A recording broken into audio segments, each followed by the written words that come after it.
Um, What's going on, guys? Gabe and Jeremy here with Cinnamon. Welcome back to our channel. Today we're going to be talking about the apparent sequel to Donnie Darko called S. Darko.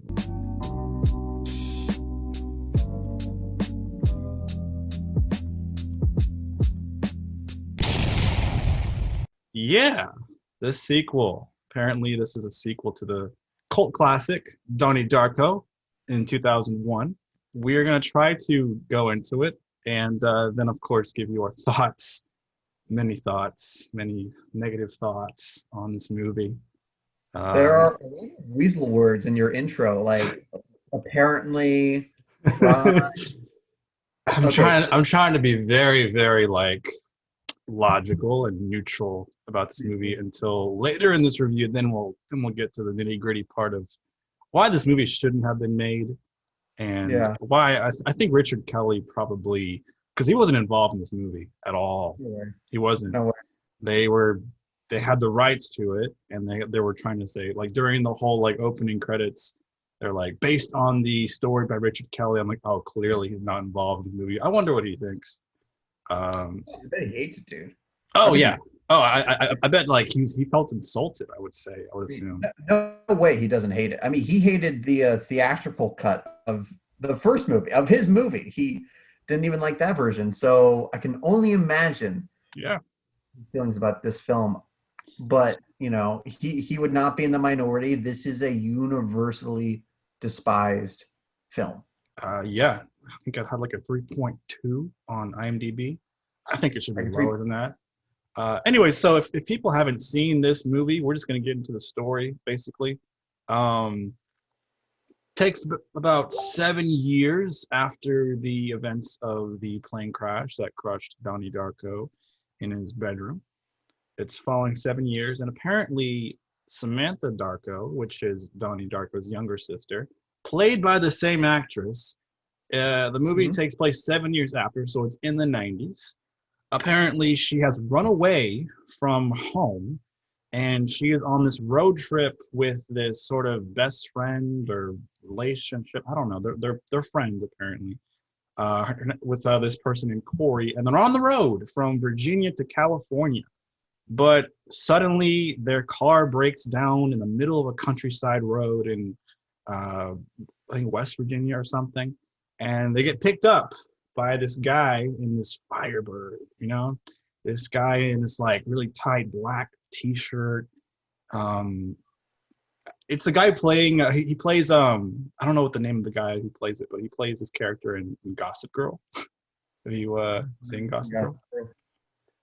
He Um, does look like somebody who would be from Gossip Girl, though. Just yeah, no, looking at him. he's a very important character in Gossip Girl. Yeah. All the But actors have a TV quality to them. They have TV yes, faces, like TV TV. faces. I'm I talking know. like old cable TV, not like new Renaissance TV. I noticed that. Mhm. Um, so yeah, I mean, he helps them out with their car problem, tries to, then he realizes he can't really do much, and he talks like, he kind of talks like this all the time. He's like, "You want to ride in my car?" Yeah, it just seems like a complete and total douche guy of a character. So they have this like foreshadowing moment apparently where when they try to get the guy, Gossip Girl guy, to pull over. Samantha's like laying on the ground, like Jesus. And I'm looking at that. I'm like, this looks like this should be foreshadowing. She's gonna die in this movie. I'm pretty sure. And then, lo and behold, she does. But they go to this like auto shop in his countryside area, and these unnecessary callbacks to the first movie to try to like bring some nostalgia in. It's called Frank's Auto Shop. Whoa, right?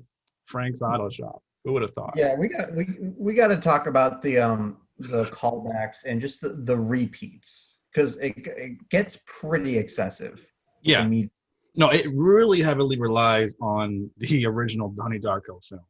Like they're even just like, I mean, I know you're gonna bring back Frank, you're gonna bring back the time travel kind of spear things, but they even have the gall to repeat that scene from the first one where it's like there's like a song playing, you go through this hallway, it's like slow motion, and then it speeds up really fast to like Yes, yeah, yes, but they don't have Tears for Fears playing. they They don't don't have have. tears. I mean, it's because it's the '90s. They're trying to make it edgy and grungy. This movie has to have the worst soundtrack. To people who hate grunge, this is what grunge sounds like, probably. This is what no. This to me is like what people that are in the American top 40 think grunge sounds like. This is what people like have never listened to grunge are like. Oh, look up Nirvana. Okay, great. These songs that sound like Nirvana, great. Let's put them in the movie. Yeah, so it's like the idea of doing like 90s Donnie Darko is kind of interesting, but it is so bad at capturing like the 90s. I I actually disagree. I mean, I'll give the movie props for like making it seem like it's in '95. It's in the '90s. It does seem very '90s. Like the clothes, the dialogue, the classic like one-dimensional trope characters. Was that the 90s? Was the 90s filled Yeah, I with mean one that's like for '90s B action movies or '90s B horror movies. dimension? Oh, so you're saying it's as bad as a 90s movie? Well, I mean, there are some '90s movies out there that take themselves not too seriously. They know exactly what they are. But what S. Darko does that makes the movie really awful is it takes itself way too seriously. Yeah, it felt like it was a movie about like this came out what mid 2000s. It felt like a movie about the mid 2000s to me because you have this one character, Iraq Jack, Oh, who Iraq Jack. yeah, Yeah, I- I've noticed they tackle a lot of serious themes in the movie, but then they just avoid them altogether. A lot of yeah, serious like themes. Iraq Jack. He's a traumatized veteran from the then what do you call it? The not the Iraq War, the other Iraq War that we The had in the Gulf 90s. War, the The Gulf Afghanistan War. uh, dispute. No, Afghanistan. It was in Something, Kuwait. yeah, it was during the Soviet Union era, like when Reagan and Bush and was president. I'm pretty sure. The early 90s, like it's period accurate, but like this character to me, like I could not think of modern Iraq war, like not that Iraq war, because that war lasted like 2 days and had almost no casualties, whereas obviously the other Iraq war was much more eventful. So it just felt like they were responding to modern stuff and trying to fit it in the 90s. You know what I mean? Yeah, no, they had a lot of things that happened that appear to happen in the mid 2000s, but and they all Mhm. when they kept doing that, it kind of made them forget. Oh, we're in '95. We're not in 2004. No, no, we're in That's '95. exactly what I mean.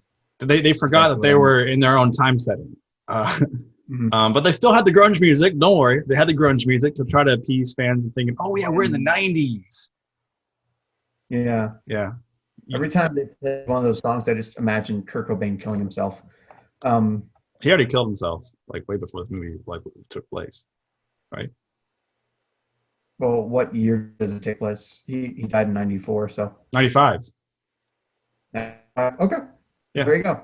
There yeah, you go, yeah. dude. Frank the Red should have had Kurt Cobain being like the spiritual guider. Like, can you imagine that Kurt Cobain comes That would back have been from the a complete dead? insult to like Goblin fans. Um, the Yeah. concept of not Darko, the concept of Frank was interesting. The idea of putting Frank into multiple people, multiple humans that were already dead, like the kid Billy, Samantha, and I enjoyed that concept, but they just didn't really explore on their interesting concepts. They really just made Iraq Jacks like they tried so hard to make all the characters hate the Iraq war veteran, and I'm like, what is he? What did he ever Mhm. do to you? He's homeless. Like, what did he ever do to you? Like, why are you treating him like shit? I Uh, guess that's social commentary for you about how we treat our veterans. I guess I don't know. I think they made it seem like they didn't understand the material that they're trying to address. No, no, Um, you have some bad writers tackling some heavy you do, themes. yeah. It seems like and it seems like a fifth grader talking about racism. That's how it or felt. something like that. It was cringy. That's how I would describe the movie as a Yeah. whole. Yeah, Also, apparently, every guy named Jeremy is gay. Apparently, Jeremy was gay. no. There was a scene in the movie where they're like in that breakfast Yeah. Denny's looking place, Oh, okay, now I know what and you're. Corey's like, isn't like every Jeremy gay or something? And I was like, that's insulting. I'm offended. He said, "Wait, why are you offended, Jeremy? Are you homophobic? What's wrong with being gay?" No, what she said was that Jeremy was a gay name, Yeah, whatever but that that's like implying that every guy they named Jeremy is gay. is, implying that the writers are stupid, so that they made the Exactly. character stupid. It's ridiculous. Yes. Yes. So let me just I don't want to beat around the bush. Let's get straight to the point about this movie. It's a mess. It's a mess. What is so criminal about it is that it takes all of the interesting ideas about the first one and it just waters it down. It's just like a bastardized version of the first one. You know what I mean? I do. I don't really count it as a sequel. I feel like it's a fan made movie that Yeah. was not done very well because research wasn't utilized. Yeah, I can't imagine what the selling point for the sequel was. Like, we're gonna make a sequel to Donnie Darko, and it's going to be about his sister stuck in like a small town, and she's just gonna. But they barely make callbacks to the original, like important callbacks. The only one thing that they make is when Corey's trying to like go back in time to save Sam when she gets killed. She just get killed in the middle of the movie for no reason. And then when Corey apparently has this hallucination now, like she sees Frank for some reason. I don't know how she sees Frank. She she like reads all these natural disaster like plane crashes or train bus crashes or car crashes, kills child. And I'm like, all these events I guess they were trying to say that, oh yeah, Donnie Darko wasn't the only kid that was killed in a plane crash. And to me that's kind of insulting to the original movie because that event was unlike any other event in the entire like planet. Like Well, the tangible universe that Donnie Darko was inside, and then the idea that he went back in time to reassess everything in 27 days, and then sacrificing himself, realizing that if I do all this, if I go back in time, and everything is back the way it was before, 27 days ago, then I have to die. And he knew that, and so that type of event was just so like monumental and unheard of. And then S. Darko saying that, oh yeah, there many other events like this have happened before. It sort of insults the movie that started it all. I To me, don't. I to me, I think think it yeah. does. I think what they were saying is that what there are all these theories about time travel and physics where it's like if the universe makes a mistake, it has to correct itself. That's what the first movie's about. For me, it's not like insulting that you have other events throughout history. It kind of like for me, it added a little bit to the lore. Like, oh, there are rules here. Like there's a little bit more world building, which You see, it's I don't. that's They could have done more world building by maybe including. I don't know, because what if they went back? Maybe made it like a prequel or something. Like if they made a prequel to Donnie Darko, which would have been a lot cooler. Maybe they would have explored, his parents or his yeah. grandparents. But to have barely any callback to the original and like sort of a continuation and just make it You 7 know, years later is just so. I don't know. you know what's more offensive to me actually? It's like there's this one line about Samantha's parents, how like, oh, they couldn't love her or anything. Like they were the nicest people. They were really nice. They were, She was able to dance in a pageant.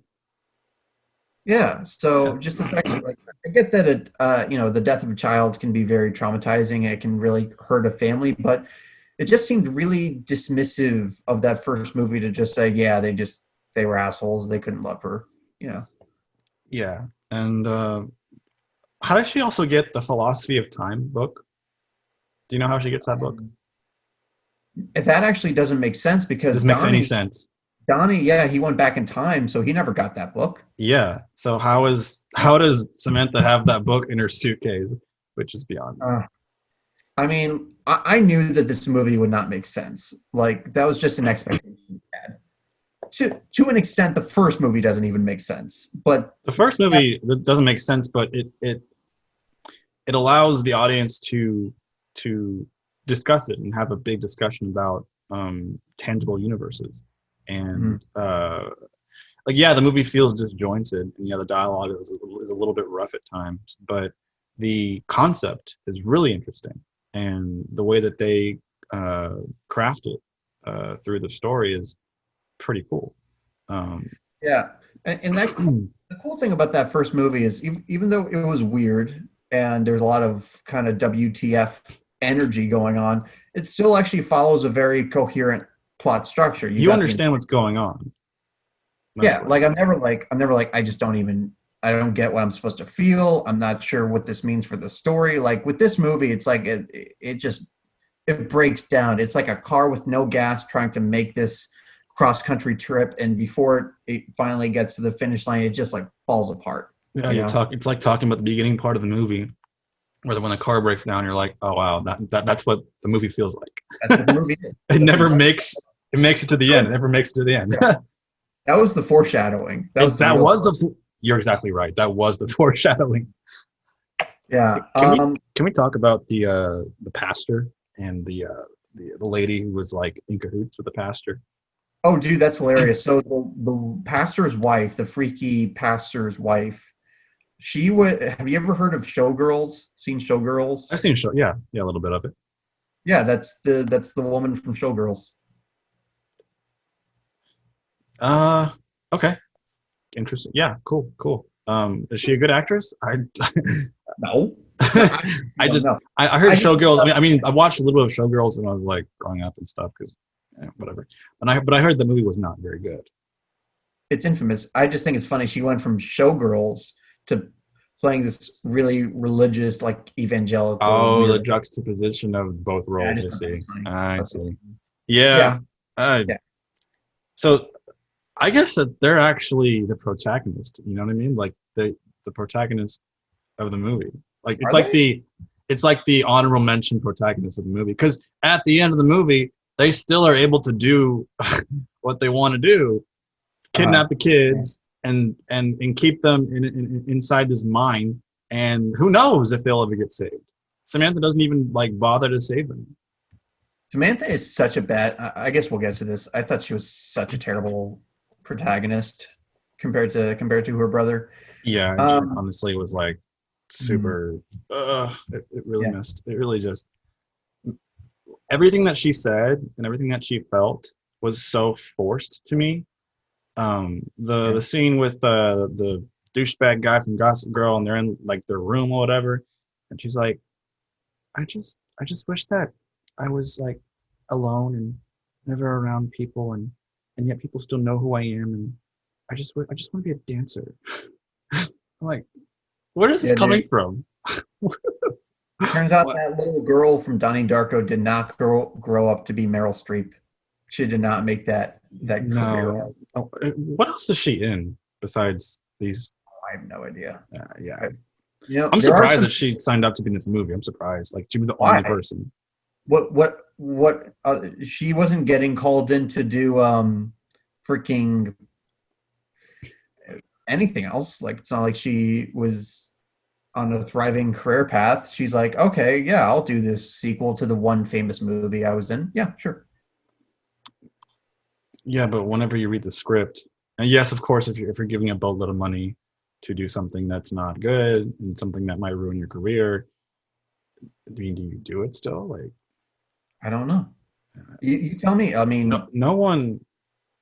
I've never heard anyone talk about this movie. I'm like when people talk about Donnie Darko, they're like it seems like it's its own standalone movie with no sequels or prequels or any sort of like reimagining or remaking of the movie. It's just Donnie Darko. And then when you mentioned S Darko in your previous review of Donnie Darko, I was like, there's a sequel? Like, exactly. yeah, Yeah, well, like how many people know about the sequels to the Butterfly Effect? I do.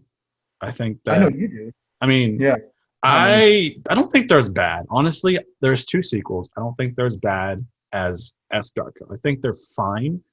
Of course, the first Butterfly Effect is loads better than the other two, and I do like the fact that they don't continue with the Butterfly Effect. They just go to a completely different story with the same concept with a new protagonist. Of course, they're not executed very well, and Mhm.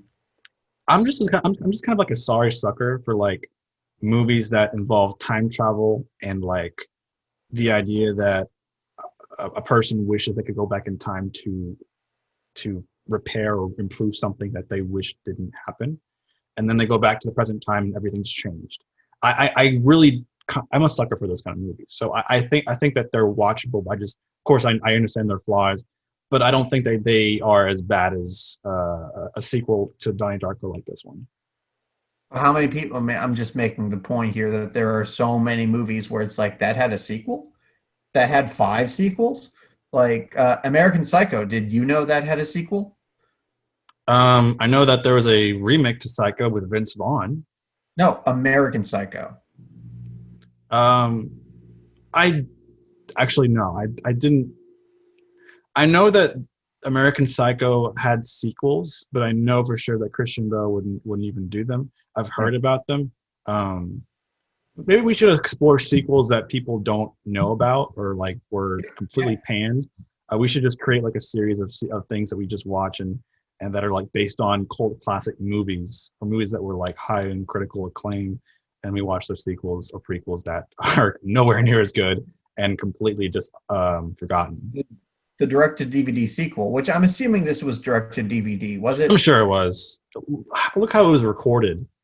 Yeah. Like, oh my god, the editing was just one of Movie the man. worst things. I could not. I was so irritated by the editing in this movie. Hmm. Um, could have ended twice. This movie could have ended two times. I would have been fine with it being just 1 hour and then like ending with Corey saving Samantha. And I'm like, all right, great. Your relationship. Like I thought that yes, they had a conflict. I don't know what conflict they had or where it came from, but Corey being sympathetic to Samantha right after she dies and her wanting Samantha to come back and what she does to go back in time to rescue her and then sacrifice herself to save Samantha was the concept is sweet. It's very sweet. The execution, of course. Right. What's up? Well, just what you were going to say. The execution is Is not it's prob- not great, but I think it's the best part of the movie. probably. I think it's I one of the had best parts of the movie. I had some real problems with that Corey character. She's probably the best actor in the movie because Yeah, no, she does a pretty good job with the lines she has. They're just oh yeah. my god, they're so cringe. Oh my god. I think we need to talk about the acting in this movie because first off, so weird guy Jeremy. The meteorite guy who gets radiation and apparently is every name with Jeremy's gay. Anyways, go on. Sorry, Yeah. insulted. The guy who's just he's auditioning to play Peter Parker the entire movie. You do realize he's Emmett from Twilight, right? He's I was going to say, damn it, Jeremy. Actually, you know who else he was though? Last Airbender. Yes, I rest my case. He's been in every shitty movie I've ever seen. Yeah, I don't know how that guy kept getting work. Like he actually has the longest career out of any main actor in this movie. That's weird. With regards to the guy from Gossip Girl, because the guy from Gossip Girl in Gossip Girl is not terrible. It's not a bad actor. I'm not saying it's terrible, but like I mean, like this guy, I can name several movies he was in. They were all terrible, but they're big.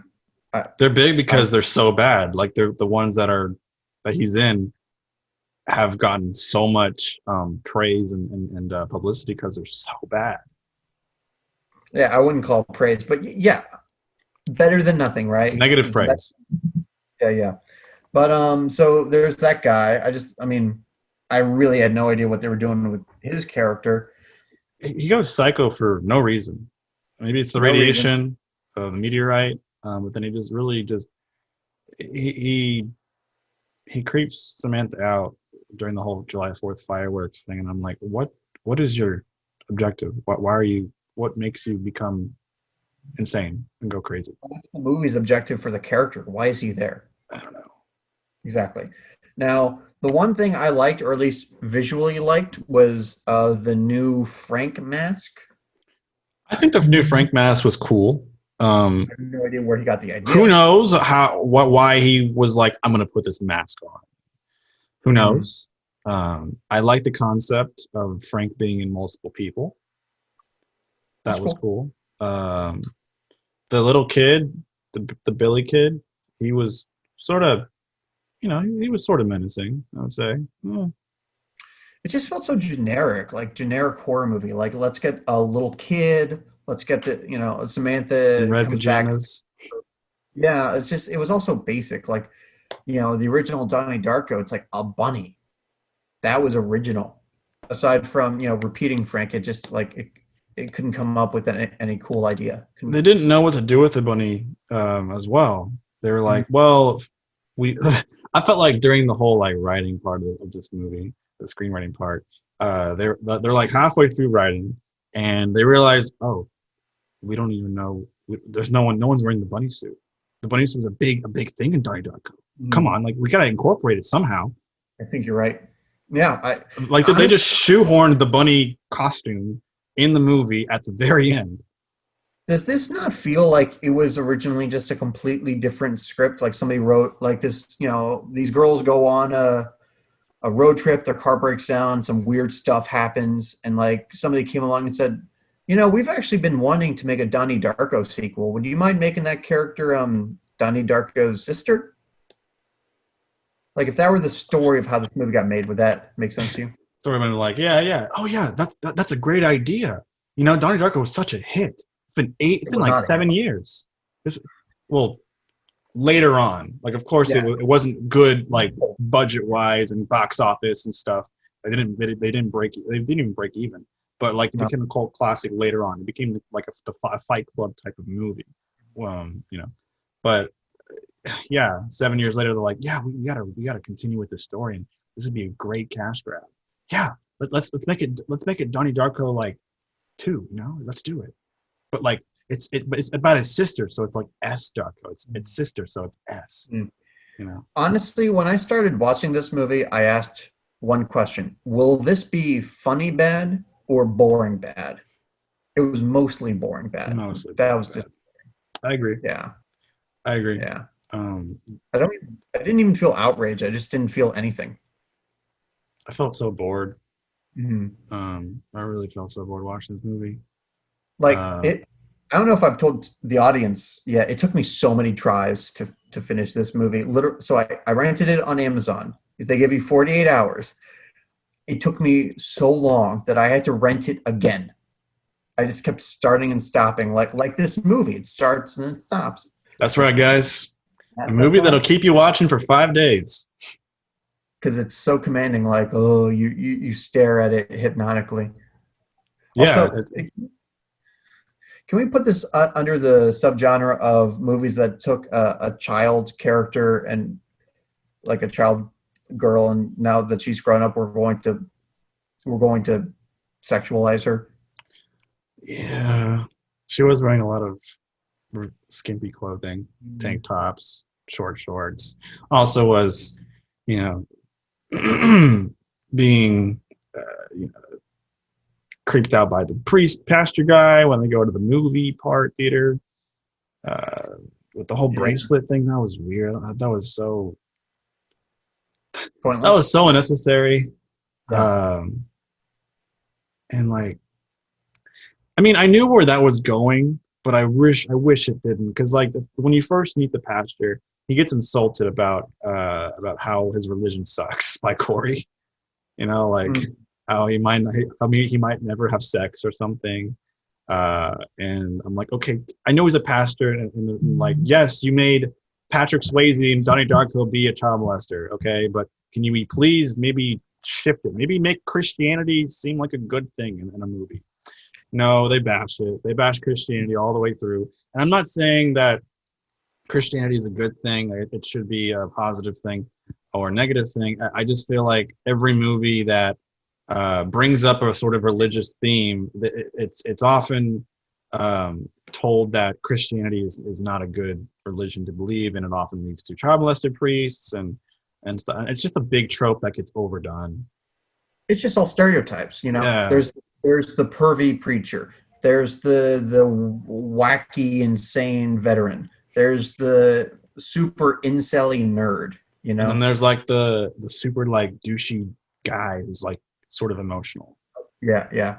Now him actually, I kind of I didn't hate him. I didn't hate the performance. Just basic. It's like, I mean, it's pretty one note, but that's the character.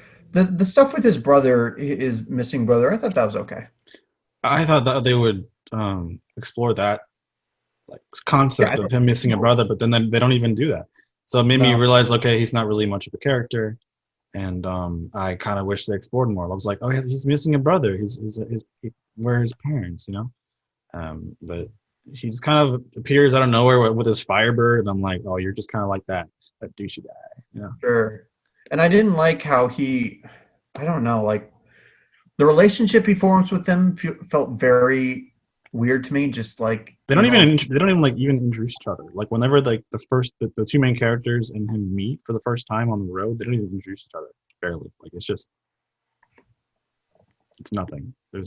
They just think, oh, he's a really hot looking guy. Let's like talk to him. And Corey's like super into him at first, and I'm like, okay, cool. yeah, yeah. I had to look on IMDb to figure out what his name was. Like his name's Randy.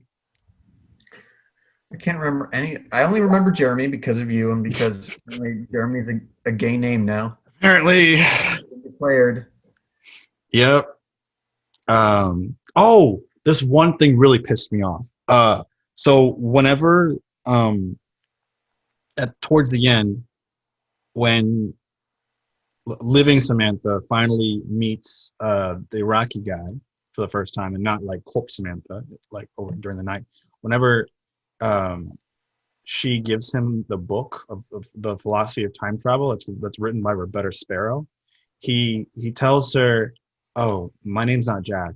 I'm Justin. I'm Justin Sparrow." And I'm like, really, really? You're gonna say that? Oh, Justin Sparrow? Yeah, that's the son of Roberta Sparrow. She's my mother. I'm like, well, Grandmother, what right? more pointless callbacks do you need to make to draw in fans of the original? My point was that this seemed like a perfect example of this probably having not been a sequel at first, but then they wanted to make it a sequel, and they were like, "What? How can we plug in as many callbacks as we can? Like pointless callbacks."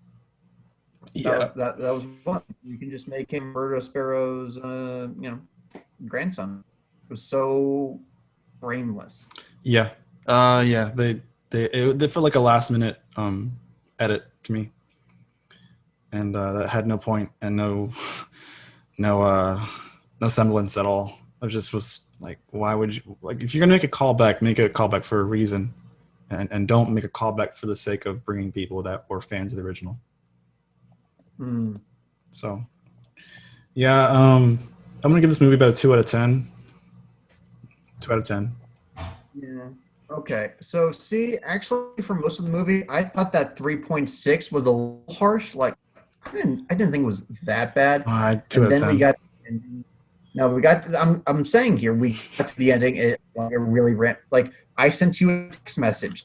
This movie equals bullshit because this movie really something about the pointlessness, man. It really caught up to It me. really was pointless, man. They don't even I'll give save it the 3 out. kid. They don't even save the fucking kid that was addressed in the motel guy with the motel guy who's like a Meteorite fan, and he's like, oh yeah, we have a missing kid, Billy. I'm like, oh, explore that. Where's that gonna go? Nowhere. So this movie is a bunch of pointless crap that is just kind of carved together. It feels like a project that 4 people were supposed to work on, and they decided to work on it the morning of the morning that it's due, you know. So, and yeah, of course, when you work on a project on the day that it's due, you don't get a good grade usually. Yeah. This movie, it's the worst kind of time travel WTF movie. The themes are underdeveloped and the plot is overwritten. The characters like the dialogue is cringy and their motivations are thin. It's got this worst of both worlds thing going on everywhere. Yeah. Like too disconnected from the movie, but just enough callbacks to kind of like piss you off. Like they even show a clip of the movie of her dancing. I'm like, I watched Johnny Dark now. Oh yeah, I watch watched Donnie Darko. Yeah, that clip's in that movie. Oh my god, Mhm. that was in the movie Donnie Darko, my favorite movie. Yeah, man. So it's What's your new grade then? my new grade. I'm gonna give it a 3 out of 10. You know, Ooh, you're gonna give it a little more. You're gonna give it the benefit of the doubt that it you know, so apparently deserves. I just I got a little bit more sense of an effort here than I would from a 2 out of 10. I think it was a lot about contrivance and some incompetence, right? But Yeah. I saw like this script to me was such a a college screenwriter script, like writing a script for your class, and like you really, you want to get an A, you're trying, but it's not ready for prime time. It's not ready All to right, for be, prime time. yeah. Should have been in the drafts. Should have stayed in the drafts. That's all I gotta Yeah. say. Now, to be fair, I don't really think a sequel to Donnie Darko was possible under most circumstances, like a good sequel. I think it ended as great as it could have ever ended. I don't think that there should be any communication. Maybe a prequel would have been nice. A prequel, if they really want to stretch out the lore, a prequel would have been cool. Maybe focus on, I don't know, Donnie Darko's parents or something, or when they were young or whatever. But not a sequel. I just didn't really feel like there was a need to make a movie like this. And the results really show that. So Yeah, I agree. I do not recommend this movie under any I don't. Not even drunk. You'll be upset. Like when you're drunk, your emotions will show, and you'll be like, I think you might break your phone or TV or whatever screen you're watching it on. You might throw your Jack Daniels across the screen. Of the TV. Well, if you're an alcoholic, that might happen. But yeah, yeah. Just don't watch this movie. Yeah. And this is another reason I gave it a 3 out of 2. It's just more boring to me, like more hollow than just like it didn't piss me off for the most part. Okay, it did to me. It did to you, yeah. It did to me quite a bit.